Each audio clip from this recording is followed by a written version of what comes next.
Hey everyone, I haven't posted a video from the layout in a while, so I thought I'd show some small things I've been working on over here. Number one, this little shed I put together. It's a small little laser wood kit I picked up on eBay, really cheap, and it came out pretty well. I was kind of going after the old, worn down look anyway, so it kind of matches there.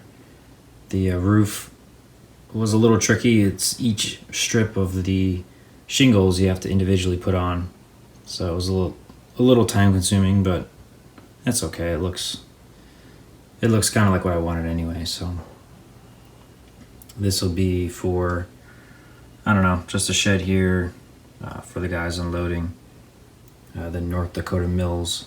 Those cars I picked up will be coming into this spot here to be unloaded by these trucks. I just posted a video of the build on this. It was a lot of fun. It came out great, and I'm going to be building a second one that'll make an appearance sometime soon. Added a little light. It's a 3D printed light actually. I bought a bunch of these on Shapeways a while back, and I just had it laying around, so I threw it on there. It's just a small micro LED inside the 3D print, which kind of lights it up since they're kind of clear to begin with, so it works as a nice kind of like a diffuser there for the LED. So the main reason why I'm kind of posting an update here is these hoses. There's kind of a better look at them. I've been trying to figure out a way to model hoses for my tank cars to be unloaded ever since I started the layout, and I just never really found the right thing or the right material that worked for me. So recently somebody commented on one of my videos. I appreciate that very much. He kind of tipped me off onto this material used for making bracelets. So it's kind of like a rubber material, and I went over to Michael's. I think I found what he was talking about. If not, I found something that worked even better in my opinion. So we'll go over to Workbench really quick, and I'll show you what I'm talking about. Alright, so over at Michael's, this is what I found. It's material used to make bracelets. So it's rubber, it's elastic, it's hollow, and it comes out to 6 inches in HOSES scale. So it works pretty well for the type of hoses I've been trying to make. And even better, I kind of came up with this by accident. I put a little piece of bronze wire in here, and then you could bend them to any shape you want, and they kind of stay like that. So that's kind of cool. For the ends of the hoses, I've just been using some of the leftover parts I have from a Walther's kit, this piping kit. I use these all around the layout, and all the little various detail parts, especially these end caps right here. So I've been just kind of filing down the little bolts to kind of make them flush, and just painted them and weathered them, and it came out pretty well. So in a second I'll bring you over to layout and I'll show you what I've done with the ADM transfer facility, which is where I've been really trying to figure out a way to make some hoses for that. And according to a picture I found online, it's the same forum that somebody posted all the pictures on that particular ADM facility that I modeled. Thank you very much for all those pictures. It's been helping me out a lot. But according to this picture, you see that the hoses are green. So while I was there, I saw that they had different colored ones as well. So I found this green, It does look a little bright on camera since these lights are LED, so it kind of glows a little bit, but on the layout it looks really close to the prototype. I dulled them a little bit with some weathering solutions, and in my opinion, I think it's the closest I could get to those hoses in real life, so I'm pretty happy with that. A couple of these vehicles are still on the bench. Built these a while back, but have since learned some new techniques on some detailing, so I'm going to give that a try, just to kind of try new things on these models. This one I built a while back. This is a body that I designed and had printed from Shapeways, just a service truck. So I'm going to probably weather this up a little bit and add a few more parts.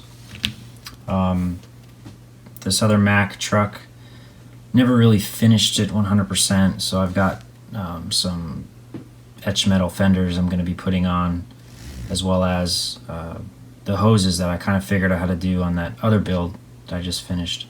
So I'm going to put those airline hoses on this one as well. Let's see, I have some chain, so I'm going to try to strap or chain this this machine on to the trailer, weather it all up beforehand. And while I was at Michael's, I found this orange ribbon, so I'm going to try to cut little flags and make little kind of poles that off the bumper there and off the back. See if I can make a little flag out of that ribbon, so we'll see how that turns out. Okay, so here are the hoses in green for the ADM transfer facility. And again, I'm really happy with how these turned out. With the wire inside, you can kind of bend them. They kind of stay down on the ground, so it looks like they have some weight to them. I used the black line as kind of like a supply hose that I saw on one of the prototype photos.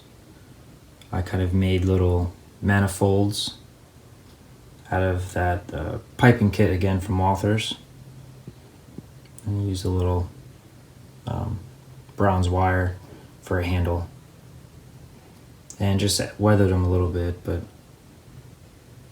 let me know what you guys think about that. I'm pretty happy with it. I've been, like I said, searching for a long time, trying to figure out the right way to do it, and you know, from a distance, I think that looks pretty good, pretty convincing. Put this little propane tank there. Added a little hose going into the building. And on the other side, that's another piece of the piping there. So this facility is basically done. I just keep trying to find little detail parts and just throw them on. So that's really it for now from the layout. I keep looking for more things to do, but just don't have the space. So hopefully sometime in the near future, I'm going to have to add on to this a little bit, even if it's just a little piece. And I'm thinking of maybe adding a small little section that'll be along this wall and across the window, removable, a little tiny bit of a backdrop with maybe a building like that behind it.